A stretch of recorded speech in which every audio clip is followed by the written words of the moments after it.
They can destroy everything you love, Stan.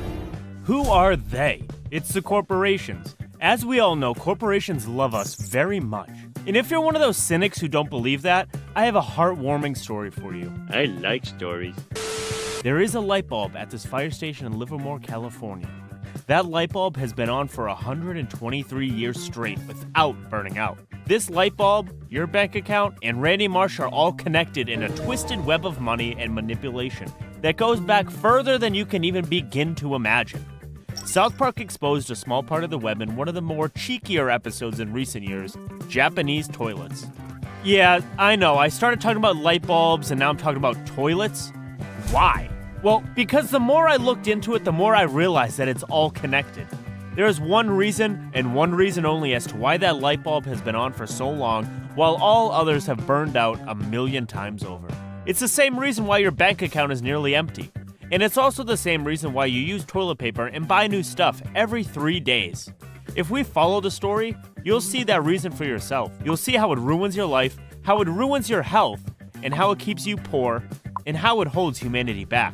That is the plot of Japanese toilets. The episode starts with a seemingly petty disagreement between Randy and his wife. The powder room toilet is broken, again. Sharon wants to get a new toilet, but Randy doesn't want to. We can't just get rid of old Blue, Sharon. So Sharon threatens that she will stop helping him with his business, and like a good married man, Randy caves for the 1,000,000th time. All right, Sharon, you win. As usual. It's the golden rule of marriage. You can be right or you can be happy. Choose wisely. But that is not the only lesson in this episode. Not even close. This episode is about something way more important than heroically losing arguments to your wife. It's about butts. Poor old Blue. After mourning his poor toilet, Randy goes shopping for another one. He wants a toilet that is as nice as possible. How much you looking to spend? Well, I'm not poor. Randy here is in that classic sweet spot that corporations really love. A guy who just made some money and it's burning a hole in his pocket. He's looking for a way to prove that he finally has made it. Naturally, corporations are always eager to help. At a price, of course. The salesman mentions that there is a higher class of toilet, Japanese toilets. But he says Randy probably doesn't want to spend that kind of money, which annoys Randy. I'm not poor. This is a clever commentary on how luxury brands sometimes use reverse psychology to trick us into buying their stuff. While luxury brands yap a lot about quality and innovation and all that stuff, what they really sell is exclusivity. We naturally value what is rare, and we also want what we can't have. It's the forbidden fruit effect. The toilet salesman understands that and plays Randy like a fiddle. Clueless, Randy falls right into the trap. He insists on seeing the Japanese toilets just to prove that he's not poor. But once again, that's not the point of this episode. This episode is about butts and how they run the world. So let's get to them. Randy gets introduced to the Japanese toilets. They open automatically when you walk into a room, they play music for you, and they even have seat warmers. They just have one design flaw. With a Japanese toilet, you don't need toilet paper. Now, the design flaw doesn't look like a design flaw at all. It has warm water and a dryer and cleans you 8 times better than toilet paper can. That is going to be a big problem. You're mad. But in the meantime, Randy takes the Japanese toilet for a test drive.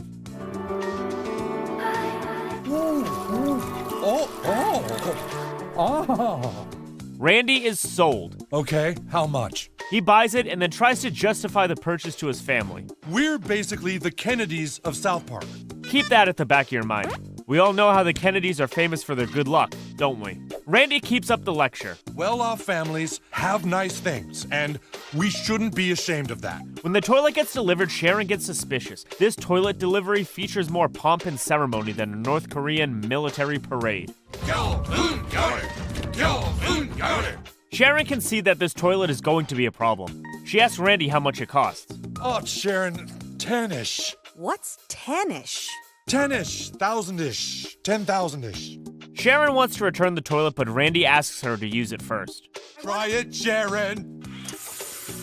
Sharon has the same spiritual experience that Randy had at the store. But this toilet is going to cause a lot of problems, and they start almost immediately. Oh, look, there he goes. It's Mr. Big Shot. Stan gets bullied at school. All of a sudden, the other kids hate him. He gets snide comments shouted at him everywhere he goes. How about caring for something that matters, you Even Jimmy tells Stan to be careful. But why is Stan getting treated like this? Your dad called everyone last night and told them you have a $10,000 toilet. So that's it? Basic envy? It appears like it, but appearances can be deceiving. Naturally, Randy is completely oblivious to the mounting resentment. He invites all his old friends over for brunch and keeps asking if any of them need to use the bathroom. Does anyone need to go to the bathroom? When nobody bites, Randy keeps feeding them and keeps asking if anybody needs to use the bathroom break until somebody does. I think I could use the restroom.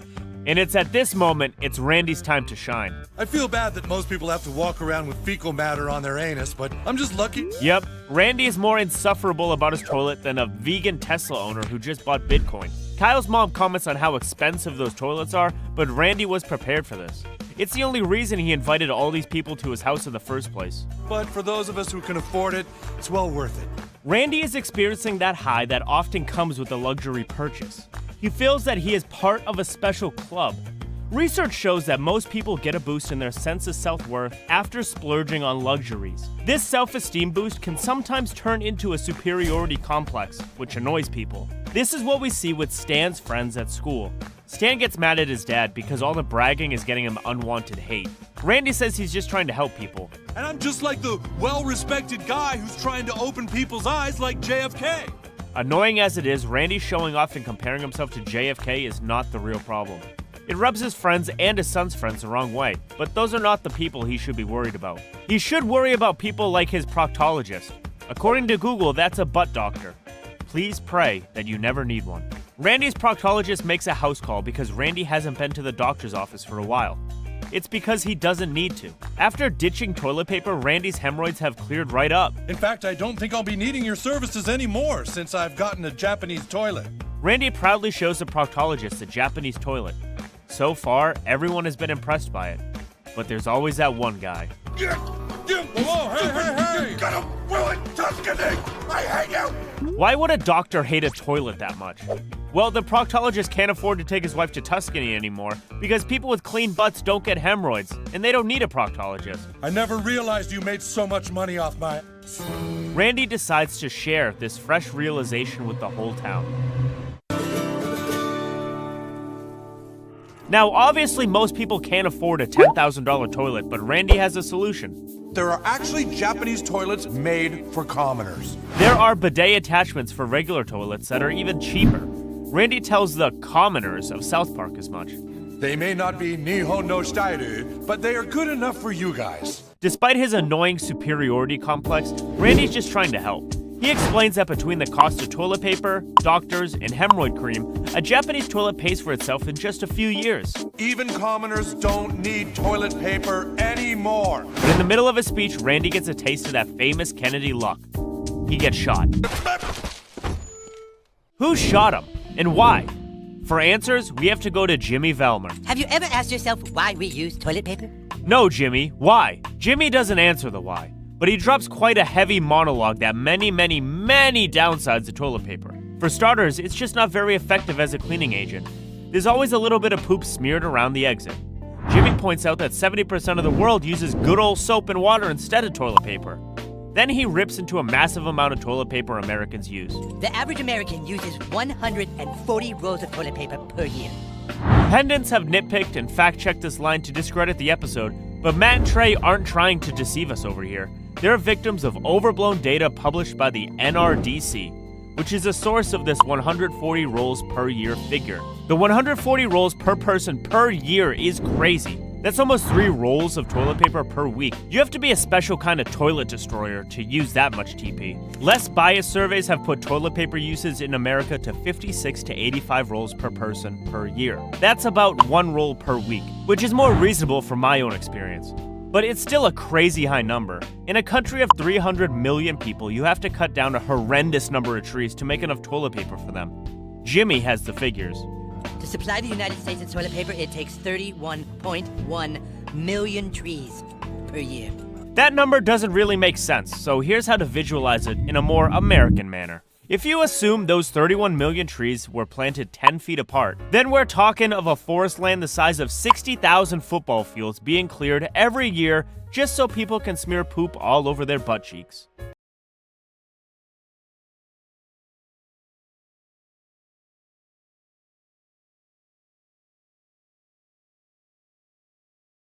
Stan asks the obvious question.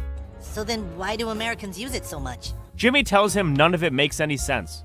When Stan tries to pursue the issue further, Jimmy shuts him down. Americans don't want to change their toilets, and they never will. Just tell your dad to stop. But Randy has already been stopped by a bullet. And as Stan tries to get to the bottom of the assassination attempt on his father, the proctologist takes 6 Japanese delivery men hostage. I ain't going down for this! I didn't shoot Randy Marsh! Nobody has accused him of anything, but the proctologist is convinced that somebody will frame him for shooting Randy. No, but they're gonna use me as their scapegoat! Who are they? The bot doctor shoots himself in the butt before he can disclose that. But in his rant, he gives Stan something to nibble on. When that second-grade kid wrote a story in the school paper about toilets 2 years ago! Stan goes looking for the second-grade kid. You know more about this. Jimmy hops away as fast as his crutches can carry him. Unsurprisingly, he doesn't get very far. Stan catches up with him and insists that Jimmy tells him what he knows. They took everything from me, Stan! My bike, my cat. And Stan finally figures it out. It was the toilet paper companies. They have the most to lose. A bidet is a one-off purchase. Toilet paper is a subscription. And unlike paying for toilet paper subscriptions, subscribing to my YouTube channel is free. For toilet paper, you have to buy at least 1 roll every week. Even though it's relatively cheap, the costs add up pretty fast. American households spend an average of $182 a year on toilet paper. That cash by itself is more than enough to buy a bidet attachment and leave some change for a couple of Big Macs. Or you could just buy a purpose-designed bidet toilet. Even the super high-end one max out at around $2,000, which is way less than the $11,000 you would spend on toilet paper over your lifetime. And that's without getting into the superior hygiene and complete elimination of hemorrhoid risks. These are the numbers that scared big toilet paper into shooting Randy, in the South Park universe at least. There is no evidence that they're shooting people in our world, and I really hope they're not. And they don't actually need to, because big toilet paper has access to the strongest magic spell that has ever been invented. If you can guess what it is, I'll give you a cookie. Lock down your answers in the comments. Here's how the magic spell goes. If you don't want a man to use something, just call it gay. It's the most powerful magic spell in the world. Straight men will do anything to prove that they're not gay. I get a mid-haircut on purpose and avoid any clothes that are too fashionable because I don't want to look like I care too much about my appearance. That is gay. It's the same with food. I will never eat a banana in public, or use a straw, or put anything remotely phallic-shaped in my mouth. And I will manspread until I die, because every time I think of crossing my legs, a sound will play in my head. Why are you gay? There are countless examples. We never hug our friends or our dads. The closest we get to show any physical affection is that weird thing you do when you shake hands, pull each other close, and bump shoulders. I can't even tell my girlfriend I love her when I'm around my friends because they'll laugh at me. So every time she says, "Love you," I have to respond with, "Okay," and then hang up before she can ask why I didn't say it back. Bidets have received the same treatment. Shooting stuff up your butthole? Yeah, that feels pretty gay. I saw a meme recently that says a man shouldn't even shave that area because he who cleans his house expects visitors. I don't disagree with that logic. This is a magic spell that the toilet paper industry has used to stay in business. They just hacked our psychology to sell us an inferior product. Randy getting shot is an analogy for this. Jimmy summarizes this when he gives Stan a chilling warning. Don't squeeze the shark. Stan doesn't listen. He tries to preach the message his father started. My father wanted everyone to see that there were alternatives. The crowd roars in agreement and Stan rallies against toilet paper. Randy, however, jumps out of his hospital bed and stops Stan from saying anything. Yeah, so we have nothing against toilet paper. It's a great product, and it was childish of me to make fun of it. Stan is surprised by this. Dad, we can't just back down and— Bro, I got shot! Randy has been scared straight. He even gets the whole town to apologize to the toilet paper companies for all the bad things he said about them. South Park, everyone say you're sorry. We're sorry. Okay, great. Come on, guys. Let's go The home. Marshes return home defeated. Randy gets rid of his Japanese toilet and digs up Old Blue. The episode wraps up here. This is not South Park giving up on the quest for cleaner butts, but rather a commentary on the chokehold corporations have on us. They have weaponized our psychology and used plenty of other tricks to make us part with our money. So even though I've known about bidets for most of my life, I've still stuck with toilet paper because twisted bro logic says it's a manlier option. That's the propaganda corporations use to sell us inferior products. They use our own laziness and prejudices against us. And it's not just limited to toilet paper. We're probably getting scammed on every single thing we buy. Alright, you remember the light bulb from our introduction part? It's been working for 123 years, but I grew up in a house where our light bulbs burned out every 2 or 3 months.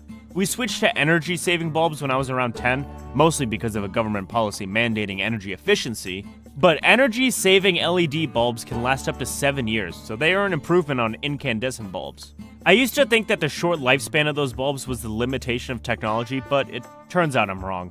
The technology to make bulbs that can last forever existed 100 years ago, but there was just one problem. Building a light bulb that lasts 100 years comes with an obvious problem. There's no return business. Once the customer buys your bulb, they never have to buy one again. So General Electric, Philips, and the other light bulb manufacturers got together and conspired to deliberately make inferior light bulbs. The math isn't complicated. If they can sell you a light bulb that dies after 2 months, then they can sell you a light bulb over and over again for the rest of your life. It's an infinite money glitch. The fancier term is planned obsolescence. This scam is probably as old as humanity itself, but the light bulb conspiracy is the first planned obsolescence campaign that affected pretty much everybody in the world. General Motors copied these tactics and started changing its car designs every year to motivate people to buy new ones, even though the old ones worked perfectly okay. They didn't improve the cars themselves, they just repainted them in different colors and built them in slightly different shapes. That's why cars started looking old after 5 years. They just keep changing the designs until you feel the social pressure to buy a new car because your old one started to look a little dated. They also build them to be a little fragile, so they would conveniently break down just when they need you to buy a new car. Now, every industry has planned obsolescence. The Germans figured out how to make unbreakable glass 50 years ago, but you don't see them in stores because that's not good for business. They have to sell you a breakable glass just so you can go buy a new one after you drop it, and then it shatters. Fashion companies do the same thing by releasing new designs every 2 weeks or so. Once they run out of designs, they start recycling old designs from the 70s and 80s. Instead of buying clothes that can last for years, we now have people who only wear an outfit once before throwing it away. And it's not like you can wear these things that much anymore. Most of the crap the likes of Temu sells is designed to fall apart the moment you wear it. Fast fashion has become a scam. In the US, 20% of clothes are never worn in the first place. They just fill up closet space until they're eventually thrown away. We're basically taking money and throwing it into a landfill. This is without going into all of that human suffering that is powering the supply chain. China uses forced labor to grow cotton that is then turned into clothes by underpaid workers, including children. Then we spend a tremendous amount of fuel and manpower shipping all of these clothes across the world only to throw them away. Up to 40% of clothes are never sold. Of the ones that get sold, 60 to 80% are thrown away within the first year. All those poor Uyghurs and the little kids are suffering for nothing. On top of the human suffering, there is an environmental cost of throwing away 60 billion items of clothing per year. Just imagine how much trash that is. Well, you don't have to imagine. We dump 92 million tons of clothes every year. To make that number easier to visualize, that is a full truckload of discarded clothing that we're dumping every single second. By the time you finish watching this video, we have dumped over 1,000 truckloads of clothes. And donating doesn't help much either. Donated clothes mostly get dumped in third world countries. Donation just transfers the problem to somebody else. But fashion brands will never tell you all of this in their ads. They will never tell you that their crap is filling the oceans with microplastics, which then make their way into our bodies. Every industry is now like this. They all want to sell you stuff that is purposely designed to break down or become unfashionable after 3 days, so you can go back and buy more. A lot of companies start out with good intentions. They make an excellent product like the iPod or the iPhone. But once they've sold it to everybody, they don't go and build a different product. They just re-release the same product with slight changes over and over again. Apple is the biggest abuser of these tactics, but all of them do it. Add a camera, remove a headphone jack to make people buy overpriced AirPods, then recycle a design from 2010 and call it an earth-shattering innovation. Apple tells people to think different in its ads, which is really funny because they're buying the exact same phone that everyone else has is the exact opposite of thinking different. This fake innovation is the biggest trick in the corporate bag of tricks. Corporations turn you into a conformist, but trick you into thinking that you're a rebel. Apple still pretends to be a part of the upstart computer company, taking on the establishment like it was in the 1980s. This is just not true anymore. Apple is literally the biggest corporation in the world. It's not an underdog anymore. And then there are all the subscriptions. It's becoming increasingly impossible to own anything anymore. Everything now requires a subscription. BMW even tried selling a subscription for heated seats in a car that you already own. These tricks are holding us back. Instead of investing in innovation that moves us forward, companies invest more in finding ways to sell us the same old stuff for more money. Imagine how advanced we would be if Apple saved all the money it wastes on pretending to design a new iPhone and instead invested it in developing new technologies. But this is all a fantasy. Corporations are not run by aliens, they're run by people. It seems we're all lazy. If we find a way to make money without really doing anything,